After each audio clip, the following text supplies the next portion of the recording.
Well, it does make me laugh when people do feel the pinch, but they've got Sky TV, they smoke, they drink. Cancel Netflix, cancel your subscription. You're going to have to be earning 60, 70,000 pounds. I work in finance. Do you work in Canary Wharf, or are you just here for? I actually work in the city. Yeah, I work in technology in the bank. Yeah, I work in finance as well. I work in the building behind. But do I like my job? No, I prefer to be in academia, but it doesn't pay. Do you guys enjoy working in finance? Yes. Obviously, London's getting more expensive. It's expensive to stay anyway. Yeah, it is. What would you think would be kind of the minimum amount you earn to kind of enjoy London? Probably a package around 80 or 90,000. 80,000 if you're single. You're going to have to be earning 60, 70,000 pounds. Probably even 80,000 might not cut it because I also want to save as well for like future and stuff. So I think like minimum of like 100 should be there. These days, I'd say probably £50,000 a year is probably will give you a disposable income to be able to enjoy yourself as well as cover your general expenses. Have you had to make any sacrifices in your life to do cost of living? Listen, I don't know badly. Already trying to sort of cut back a bit anyway. I've got a wedding coming up on this year. So. That's maybe a different cost of living crisis. Exactly, yeah. The size of Twix is like half the size it was 2 years ago, for twice the price. I just managed to secure a flat, and it's a one-bed flat in Canary Wharf, and it's 2,400 a month, which is just mad. We're not going abroad, which is very much a first world problem, but it is our problem. Actually, I just put an offer in for a flat, but I've been working for a Congrats. couple of years. Congratulations. So that's how I saved. But my mom has paid, I'd say, 60% of my deposit. Okay. I think my electricity bill went up by about 2/3. It was ridiculous. So yeah, because so many bills went up, I had to leave. Is there anything you think people who are feeling the pinch? Do you think there's anything they could be doing to? Well, it does make me laugh when people do feel the pinch, but they've got Sky TV, they smoke, they drink. I don't mind everyone having a drink or whatever, but Sky. Cancel Netflix, cancel your subscriptions. I used to pay for a gin membership, so every 3 months I'd get like a gin box sent to me in the mail, just because I like gin, not an alcoholic. The classic advice kind of given to young people is give up avocado and toast, give up Netflix, give up Spotify. What do you make of stuff like that? It's pretty short-sighted. I think it's very easy for the older generations to point to the younger generation and say we should need to give up this, this and this, but the fact is our cost of living is considerably higher and wages, comparative to wages, is a lot lower, and living costs and rent and certainly housing prices are considerably higher than they have to deal with. So it's easy for them to say, but unfortunately it's not quite that easy, is it? I don't think people should stop living life the way they want to live their life because of like the prices going up. I think it's advice given by people who don't feel any of the effects of the cost of living crisis. It's an easy thing to say, it's an easy headline to make as well. I mean, giving up your £9 Netflix subscription, it's not going to make a difference to your £200 petrol bill in your car. It's not going to make a difference to your, £300 food shop.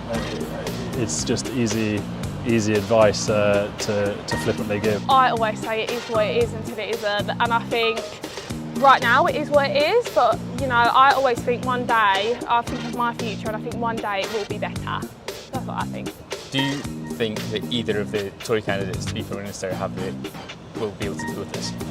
I think Rishi Sunak had the opportunity to do so. I don't know how much he was restricted by the government that he was working with, that he was part of, that he is part of. The government's been asked to give people money, which they did during the pandemic, and that, I guess that was the right thing to do. I don't think the right thing to do was shut down the economy because of the pandemic at all. Just a lot of political errors, and we're paying the price for it now. It's virtually we've got a war debt, and I think if you want to get political, I think Liz Truss is correct. We should treat it like a war debt and pay it off over 30 years and stop trying to pay it off like Sunak says in 5 years by taxing us to death. Liz Truss feels like a continuation.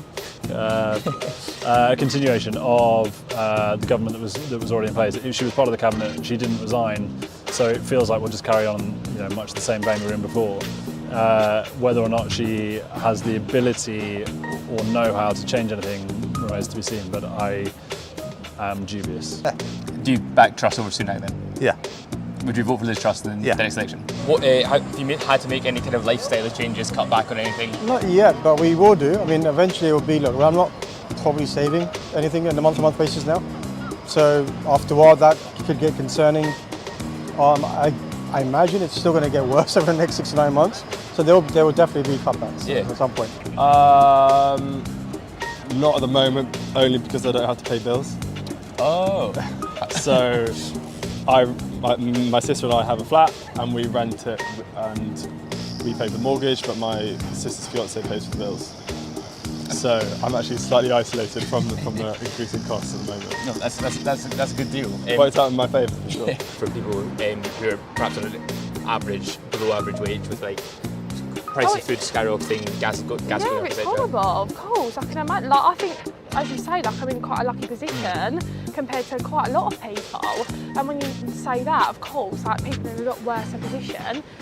But I just think with everything that's happened with COVID, I think we kind of all knew this was coming, but I didn't think it would be this bad. Yeah. Shop as smart as possible, whether it's going to a supermarket towards the end of the day and have more reduced prices, or going to some more budget supermarkets. The quality of the food in some of the budget supermarkets is actually considerably higher than some people think.